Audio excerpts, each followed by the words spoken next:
একজন মুসলমানের সবচেয়ে বেশি ক্ষতিগ্রস্ত হয় কোন গুনাহের মাধ্যমে? জনক ব্যক্তি দাবি করেছেন, যদি কোরআন নাজিল হওয়ার ফলে রমজান মাস শ্রেষ্ঠ হয়, তাহলে রাসূল সাল্লাল্লাহু আলাইহি সাল্লামের জন্ম মাস হিসাবে রবিউল আউয়াল মাস সর্বাপেক্ষা শ্রেষ্ঠ মাস। এই মতটি কি গ্রহণযোগ্য? স্ত্রী যদি কোনো ব্যাপারে কারোর কাছে ওয়াদাবদ্ধ থাকে এবং স্বামী তা জানতে চায়, কথাটা স্বামীকে বললে ওই ব্যক্তির নিকট ওয়াদা ভঙ্গ হবে কিনা? আর যদি স্বামীকে না বলে, তাহলে নিজেদের মধ্যে সমস্যা সৃষ্টি হতে পারে। এমন তো স্থায়ী স্ত্রীর করণীয় কি? দেখুন, স্বামী স্ত্রীর মধ্যে এতটুকু সেন্স থাকতে হবে পরস্পরের, যে কারোর সাথে যদি কোনো প্রাইভেট কথার ব্যাপারে ওয়াদাবদ্ধ থাকেন, ধরুন একজন মহিলাকে তার বোন বা অন্য কেউ এমন কিছু বলেছে, এটা তুমি কারোর কাছে বলবা না, তাহলে আমানত। তিনি নিজের হাদিস নবী সাল্লাল্লাহু আলাইহি ওয়াসাল্লাম বলেছেন, ইযা হাদ্দাসা আর-রাজুলু ফালতাফাতা ফাহিয়া আমানা।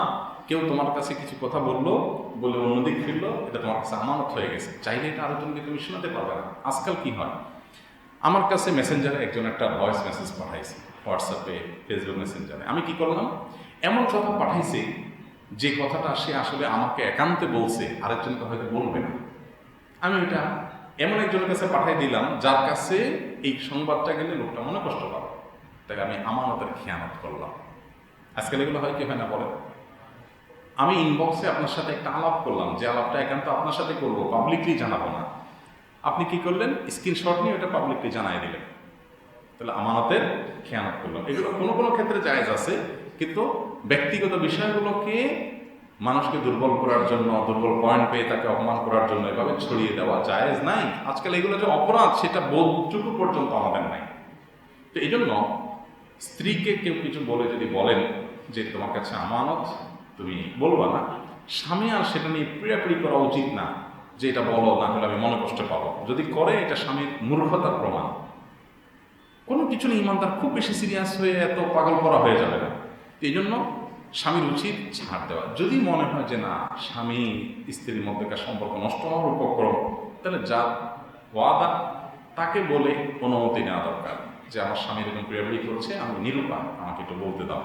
না হলে ঘুরিয়ে ফিরিয়ে এমনভাবে বলবে যাতে ওয়াদাও খেলাফ না হয়, আবার স্বামীর সাথে সম্পর্ক নষ্ট না হয়। এগুলো ভ্যারি করবে, কথাটা কী ধরনের ছিল, স্বামী কী ধরনের রিয়্যাক্ট করতেছে, পরিস্থিতি কী, সেটার উপরে। তবে ওয়াদা রক্ষার ব্যাপারে সর্বোচ্চ সতর্ক থাকতে হবে। কোরআন কারীমে সূরা মুমিনুন 18 নম্বর পারার প্রথম সূরা, এই সূরা আল্লাহ তাআলা জান্নাতুল ফেরদাউসের অধিকারী কারা হবে তাদের বৈশিষ্ট্য বলতে গিয়ে বলেছেন, ওয়াল্লাযীনা হুম বিআমানাতিহিম ওয়া আহদিহিম রাউন, যারা তাদের আমানত এবং প্রতিশ্রুতিগুলো রক্ষা করে। এই জন্য আপনি কার সাথে প্রতিশ্রুতি দিলে সেটা ভঙ্গ করবেন না। আমার কোনো এক বন্ধু, তাকে একজন একটা কথা বলছে, এখন আমি যদি পিড়াপিড়ি করে দোস্ত আমাকে বলো, না হলে আমি মনে কষ্ট পাবো, এটা আমার মূর্খতার প্রমাণ। তার দুর্বলতা বুঝতে হবে, সে তার জন্য সাথে প্রতিশ্রুতিবদ্ধ, সে ওয়াদা খেলাপ করতে পারে না। আমি তাকে চাপাচাপি করলে একটা অন্যায় কাজের জন্য চাপাচাপি করা হবে, বিধায় সেই অন্যায় কাজটা করা জায়েজ হবে না। একজন মুসলমানের সবচেয়ে বেশি ক্ষতিগ্রস্ত হয় কোন গুনাহের মাধ্যমে? সবচেয়ে বেশি ক্ষতিগ্রস্ত হয় মুসলমান শিরকের মাধ্যমে। শিরকে যদি লিপ্ত হয়, তখন তার ইমানটাই নষ্ট হয়ে যায়। ক্ষতিগ্রস্ত হওয়া বলতে তার নামে কাটা চলে যায় যখন সে শিরকে লিপ্ত হয়। আল্লাহ বলেছেন, ইন্না শিরকা লাযুলমুন আযীম, মহা অপরাধ হলো আল্লাহর সাথে শিরক করা। আমরা আল্লাহর সাথে নানাভাবে শিরক করে থাকি। দেখা যায় যে আমি সিজদা আল্লাহকে দিচ্ছি, কোনো কবর, কোনো মাজারে গিয়ে আমি কপাল রাখলাম, সিজদা করলাম, তাহলে যে সিজদা শুধু আল্লাহকে দেওয়ার কথা, সেটা আমি মাজারেও দিচ্ছি, এটা হলো শিরক। আমি আমার সন্তানের জন্য, আমার নিজের জন্য, আমার ব্যবসার জন্য আল্লাহর কাছে দোয়া করছি, এই দোয়াটা আমি কোনো মাজারে গিয়ে মাজারও আল্লাহর কাছে বললাম যে খাজা বাবা আপনি দেন, তখন তাকে আমি আল্লাহর স্থানে বসাইলাম, এটা হলো শিরক, আল্লাহ পার্টনার সাব্যস্ত করা। এভাবে নানাভাবে আমরা শিরকে লিপ্ত হয়ে থাকি। এই শিরকে লিপ্ত হলো আল্লাহর কাছে সবচেয়ে বড় অপরাধ। আল্লাহ বলছেন, ইন্নাল্লাহা লা ইয়াগফিরু আন ইউশরাকা বিহি, আল্লাহর সাথে শিরক করা হবে, এটা আল্লাহ মাফ করবেন না। অন্য গুনাহ আল্লাহ তাআলা যাকে ইচ্ছা তাকে মাফ করবেন। হ্যাঁ, শিরক করার পর যদি তওবা করে ফিরে আসে, লজ্জিত হয়, অনুতপ্ত হয়, তাকেও আল্লাহ তাআলা আবার মাফ করে দিবেন। কেন শিরক সবচেয়ে বড় অপরাধ?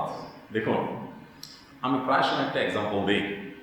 ধরুন, কোনো একটা অনুষ্ঠানে দেশের প্রধানমন্ত্রী আসছেন, ওনার জন্য একটা চেয়ার রাখা আছে, একটা ফুলের মালা রাখা আছে, ফুলের তোড়া রাখা আছে। এখন ওনার পাশাপাশি যদি আরেকটা চেয়ার রাখা হয়, একই সাইজের, একই রকমের ফুলের মালা রাখা হয়, কার জন্য? ওই এলাকার মেম্বার সাহেবের জন্য বা চৌকিদার সাহেবের জন্য। চৌকিদার সাহেব মানুষ, মেম্বার সাহেব মানুষ, দিন শেষে রাখা হলো।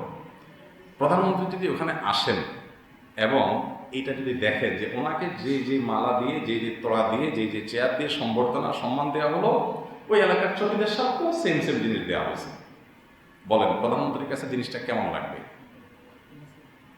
কেমন লাগতে পারে? এর বিপরীতে যদি এমন হতো যে প্রধানমন্ত্রীকে চেয়ার দেওয়া হয়েছে, চেয়ারটা ভাঙা, ফুলের তোড়া দেওয়া হয়েছে, ফুলের তোড়াটাতে দু একটা ফুল পচা, কোনো ত্রুটি বিচ্ছুতি আছে, অর্থাৎ ওনার সম্মানে যদি একটু কমও করে, হয়তো সেটা বকাঝকা দিয়ে পানিশমেন্ট দিয়ে উনি এটাকে একটা পর্যায়ে মেনে নেবেন। কিন্তু তারই অধীনে চাকরি করা একজন চৌকিদার বা একজন মেম্বার বা একজন সাধারণ মানুষ, দিন শেষে দুজনই মানুষ, কিন্তু তারপরও তাকে একই রকম মর্যাদা যদি দেওয়া হয়, এটা তার জন্য বিশাল বড় অপমানের ব্যাপার হবে, ঠিক না? এটাকে উনি খুব জঘন্য অপরাধ হিসেবে নেবেন। ঠিক একইভাবে আপনি আল্লাহর কোনো আদেশ লঙ্ঘন করেছেন, কোনো নিষেধ লঙ্ঘন করেছেন, আপনি অবশ্যই অন্যায় করেছেন, আপনি শাস্তির উপযুক্ত কাজ করেছেন। তবে আল্লাহকে সেজদা দিয়ে আপনি আরেকজনকে সেজদা দিলেন। আল্লাহর একটা সৃষ্টি, এখানে তো দুইজন মানুষ, প্রধানমন্ত্রী মানুষ, তিনিও মানুষ। হতে পারে যে ওই লোকটা আল্লাহর কাছে প্রধানমন্ত্রীর সাথে বেশি প্রিয়, হতে পারে। এরপরও যদি সেটা দোষের হয়, এত বড় আইবের হয়, তাই এবার আসেন যেখানে স্রষ্টার সৃষ্টি, সেখানে সৃষ্টিকে যদি স্রষ্টার জায়গায় নিয়ে রাখেন, তাহলে সেটা স্রষ্টা সেটাকে কত খারাপভাবে নেবেন, এটা কত বড় অপরাধ হবে। আমরা অনেকে বুঝতে চাই না, মনে করি যে শিরক কেন বড় অপরাধ হবে। শিরক বড় অপরাধ হওয়ার আরেকটা বড় কারণ হলো মানবতার অপমান। আপনি একটা মানুষ খুন করেছেন, আপনি অপরাধ করেছেন, আপনি অন্যায় করেছেন, কিন্তু আল্লাহর সাথে শিরকে লিপ্ত হয়েছেন, তার চেয়ে বড় অন্যায় করেছেন। কেন? কারণ এটা আপনি মানব জাতিকে অপমান করেছেন, ছোট করেছেন, যে মানুষের এই ললাট তার সৃষ্টিকর্তা ছাড়া আর কারোর সামনে নত হবে না। আপনি একটা ক্ষুদ্র সৃষ্টি, আল্লাহর একটা সৃষ্টি, সে যেই হোক না কেন, তার সামনে মাথা নত করে ওটা মানব জাতিকে কি করলেন? অপমান করলেন। আরো বহুবিধ কারণ আছে। এই জন্য শিরক হলো এমন অপরাধ যেটা দ্বারা মানুষ সবচেয়ে বেশি ক্ষতিগ্রস্ত হয়। শিরকের পর সবচেয়ে বেশি ক্ষতিগ্রস্ত হয় যে অপরাধের দ্বারা, সেটা হলো বান্দার হক নষ্ট করলে। এটা রিকভার করার সুযোগ খুব কম থাকে দুনিয়াতে।